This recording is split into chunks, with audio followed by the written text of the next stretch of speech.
आदाब नाजरीन, मैं हूं आपका मेज़बान रहीम अहमद ख़ान और आप इस वक्त मुलाहिज़ा फरमा रहे हैं तस्नीम टीवी। तस्नीम टीवी की जानिब से आपका तहदिल से इस्तकबाल करता हूं। बात करेंगे उत्तर प्रदेश असेंबली इंतखाबात की। कल के नतायज में भारतीय जनता पार्टी ने अक्सरियत के साथ अपनी जीत दर्ज करवा दी है। इस खास किस्त में हम बात करेंगे कि आखिर वो कौन सी वजूहात रही। समाजवादी पार्टी की रैलियों में अक्सरियत भीड़ देखी जा रही थी, बावजूद इसके जो अवाम थी उन्होंने भारतीय जनता पार्टी को कबूल किया। इसके पीछे वो कौन से अहम राज थे, वो कौन से वजूहात थे, उन सब की चर्चा आज की इस खास किस्त में हम करने जा रहे हैं। बात करना चाहूँगा मोदी का जादू, योगी का हिंदुत्व, फ़ायदा उठाने वाली तरकीब, ये तमाम चीज़ें काम आ गई इस इलेक्शन में। यूपी असेंबली इंतखाबात में बीजेपी की जीत के पीछे सबसे बड़ी वजह जो मैं मान रहा हूँ इस वक्त, वो मायावती जी हैं। पूरे इलेक्शन में उनकी खामोशी, बीजेपी के मुताबिक टिकटों की तकसीम और फिर हर वक्त सिर्फ और सिर्फ समाजवादी पार्टी को निशाना बनाने की वजह से वो खुद एक सीट पर महज सिमट गई, लेकिन बीजेपी मंजिल पर पहुंच गई। बीजेपी की यह जीत सिर्फ यूपी में हुकूमत बनाने तक महदूद नहीं है। जिस तरह से बीएसपी का दलित वोट बीजेपी की तरफ मुंतकिल होता हुआ नजर आ रहा है, इससे आने वाले वक्त में बीजेपी का बुनियादी वोट बैंक इतना मजबूत हो सकता है कि उसे मुस्तकबिल में किसी भी पार्टी से इत्तेहाद या ताउन की ज़रूरत ना पड़े। आइए इस नतीजे के बारे में उठने वाले 10 सवालात के ज़रिए समझते हैं कि यूपी इंतखाबात में बीजेपी की जीत और एसपी की शिकस्त की क्या वजूहात है और इसका क्या मतलब है।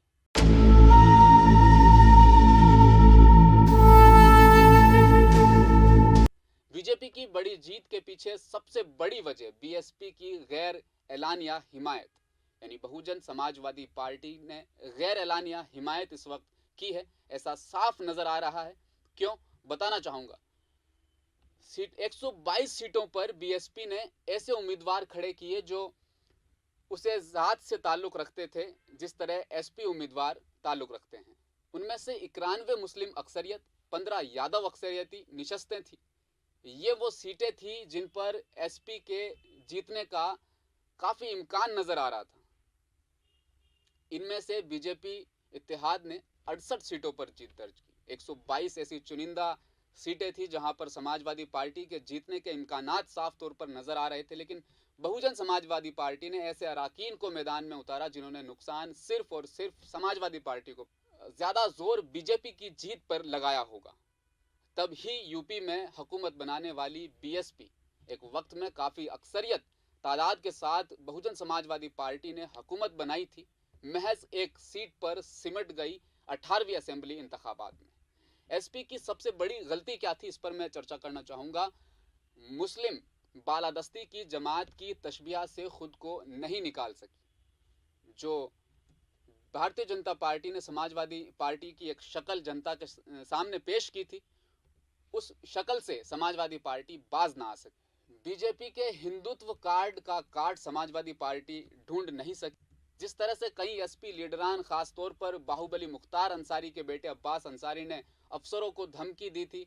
अफसरान कितने खौफजदा हैं नहीं कह सकते, लेकिन बड़ी तादाद में हिंदू वोटर जो एसपी को वोट देने का सोच रहे थे, कहीं ना कहीं वो बिगड़ गए। अखिलेश यादव कि जयंत चौधरी के इत्तेहाद की, आरएलडी और एसपी का जो इत्तेहाद था, उनकी साथ वाली जोड़ी भी जाट कैंप में वोट नहीं ला सकी, जाट वोट बैंक को अपनी तरफ अखज नहीं कर सकी। इसका अंदाजा मगरबी यूपी में किसानों की तहरीक के गढ़ वाली सीटों से लगाया जा सकता है। किसानों की तहरीक जिस इलाके में सबसे ज्यादा हावी मानी जा रही थी, उस इलाके में 30 में से महज 8 सीटें ही आरएलडी और समाजवादी पार्टी का इत्तेहाद ला सका।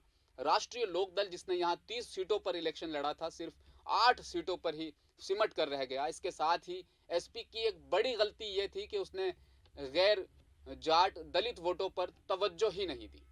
इसका इख्तिसार जात पात पर मबनी जमातों के इत्तेहाद पर रहा।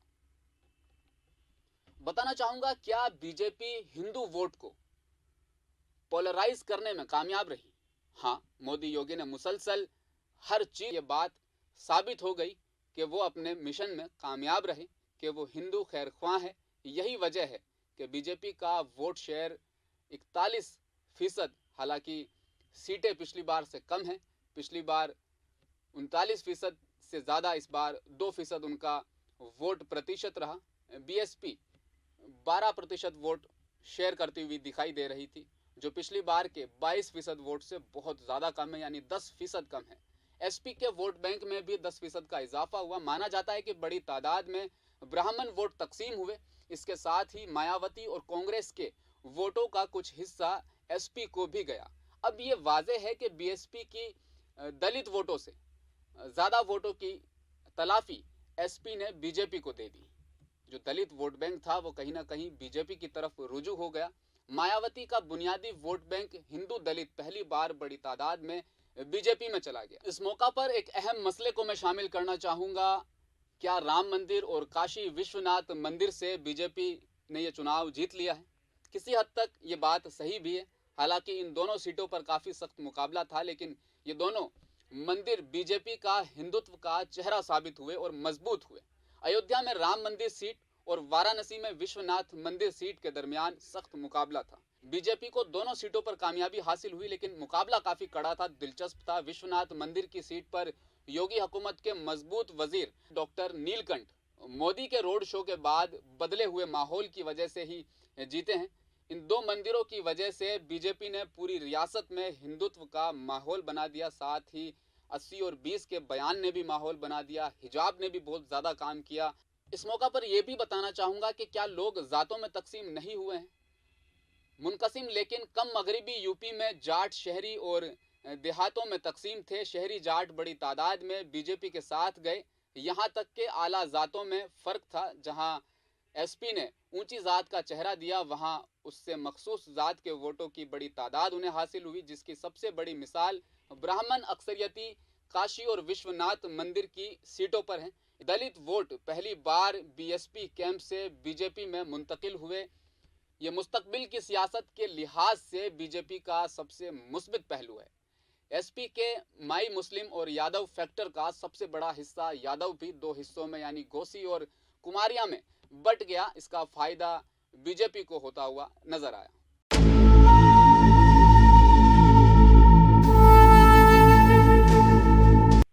एक्सपर्ट का यह मानना है कि मोदी का जादू आखिर कब तक चलता रहेगा, लेकिन इस बार भी मोदी का जादू चल गया है।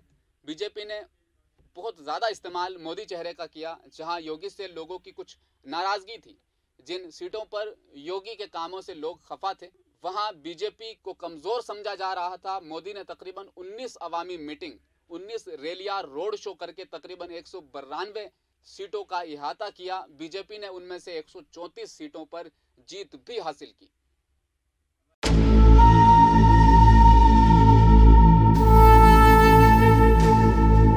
एक और स्लोगन, एक और डायलॉग यूपी इलेक्शन में खास तौर पर देखा जा रहा था, नजरें सबकी थी, योगी के बुलडोजर ने कितना काम किया। बताना चाहूंगा, योगी ने 70 में से 58 रैलियों में बुलडोजर की बात की। इन तमाम सीटों पर बीजेपी आगे चली गई है। दरअसल योगी ने बुलडोजर माफिया के खिलाफ कार्रवाई की अलामत बना दिया कि बुलडोजर का इस्तेमाल हम माफियाओं के खिलाफ करेंगे।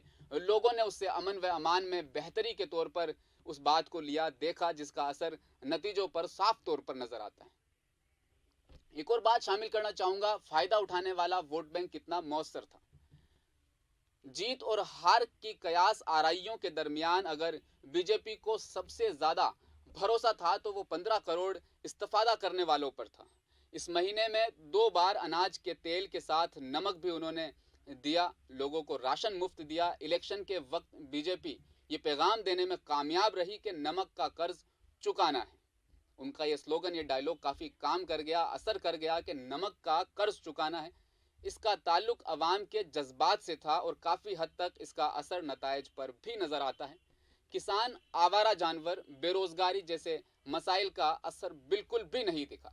कुछ असर हुआ, लेकिन उतना नहीं जितना बीजेपी या एसपी को तवक्को थी। इसकी सबसे बड़ी मिसाल मगरबी यूपी है। बीजेपी ने यहाँ 60% सीटें जीती है। ख्याल किया जाता है कि वजीर दाखिला अमित शाह की चाणक्य पॉलिसी ने यहाँ हिंदुत्व वोटों के पोलराइजेशन में अहम किरदार अदा किया। यूपी के लखीमपुर में जहाँ मरकजी वजीर अजय टैनी के बेटे ने किसानों को कार से कुचलने का इल्ज़ाम उन पर लगा था, वहीं बीजेपी ने भी तमाम 8 सीटों पर कामयाबी हासिल कर ली। एक इतना बड़ा इल्ज़ाम टेनी पर लगाया जा रहा था कि किसानों को कार से उन्होंने कुचला, उस इलाके की 8 सीटें ऐसी थी जिन पर बीजेपी ने जीत दर्ज कर ली, तो किसानों का जो फैक्टर था वो भी इस इलेक्शन में नजर नहीं आया। अब ये माना जा रहा है, तो क्या अखिलेश की रैलियों में जो नजर आने वाली भीड़ थी वो किराए पर लाई गई थी? इसके मुतालिक मैं ये कहना चाहूँगा, नहीं, ऐसा कहना गलत होगा, क्योंकि एसपी ने 125 सीटों पर जीत दर्ज की है। समाजवादी पार्टी ने 77 सीटों को ज़्यादा अखज़ किया है। ऐसे में पिछली बार से ज़्यादा इजाफा उनकी सीटों में देखने को मिल रहा है। अगर हम वोटों की शरह को देखें तो 10% का इजाफा भी हुआ है। हाँ, जलसों का हुजूम हुकूमत का नहीं, हामियों का जोश दिखता है। इसकी एक बड़ी मिसाल बिहार का आखिरी इलेक्शन भी है, जहां आरजेडी सुप्रीमो लालू प्रसाद यादव के बेटे तेजस्वी यादव की रैलियों में और भी ज़्यादा भीड़ जमा हो रही थी। ऐसा माना जा रहा था कि भीड़ के जोश को देखते हुए कि आरएलडी इस बार वहां कामयाब रहेगी, लेकिन बिल्कुल उलट नताइज सामने हुए, जाहिर हुए। और आखिर में सबसे अहम चीज़, मुल्क पर क्या असर रहेगा? वोट फीसद में इजाफा और दलितों के वोट को हासिल करने की वजह से लोकसभा इंतखाबात का रास्ता आसान होता हुआ भारतीय जनता पार्टी के सामने खुल गया है, नजर आ रहा है। पिछले इलेक्शन में जीत और हार का फर्क 18% था। आमतौर पर 5% वोटों की तब्दीली से हुकूमत बदल जाती है। पिछली बार बीजेपी का वोट शेयर 39% था, इस बार वोट फीसद 41% हो चुका है। तो वाजह है कि एक नया और एक बड़ा तबका इस दफ़ा बीजेपी की हिमायत में शामिल हुआ है। अगर बीएसपी के वोट फीसद और सीटों के रुझान को देखें तो पता चलता है कि ये वोट बीएसपी से ही मुंतकिल हुआ है। जो मुस्तकबिल की सियासत यानी लोकसभा इंतखाबात के नताइज आने के बाद बीजेपी किसान कानून पर दोबारा गौर कर सकती है। यकसा सिविल कोड जैसे फैसलों को अब तेजी से नाफिज किया जा सकता है। वहीं मथुरा में मंदिर समेत हिंदुत्व को बढ़ाने जैसी सरगर्मियों को तेज किया जा सकता है। प्रोजेक्ट्स में तेजी लाई जाएगी क्योंकि उनकी कामयाबी और नाकामी अब लोकसभा का मसला होगा। रियासती हुकूमत के सामने सबसे बड़ा चैलेंज बेरोजगारी का है।